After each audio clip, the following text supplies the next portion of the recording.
Quand Dieu donne, il donne toujours trop de tout.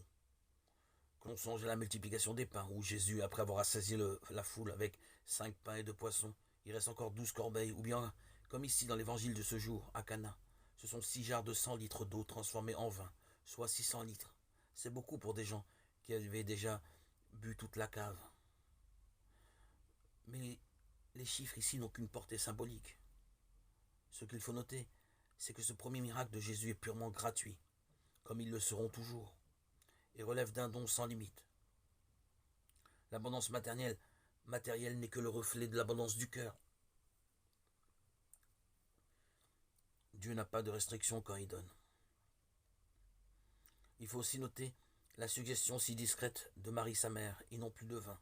Sans ordre autoritaire, elle se contente de dire aux serviteurs, faites tout ce qu'il vous dira, dans une confiance absolue dans ce Fils, qui est aussi Fils de Dieu. On remarquera également que l'eau changée en vin est d'une qualité supérieure à celle produite et offerte par le maître du repas. Le don de Dieu n'est pas vraiment compatissable, comptabilisable, ni en quantité, ni en qualité, toujours au sommet. L'amour de Dieu est inépuisable et nous dépasse par son altruisme. L'abondance de cœur de Jésus est sans limite, infinie, non comptabilisable. Nous aussi, nous devons nous efforcer de donner sans compter. Comme l'écrivait saint Ignace de Loyola, c'est qu'on appelle l'abondance du cœur et l'amour du Seigneur pour chacun de nous, et sans exception.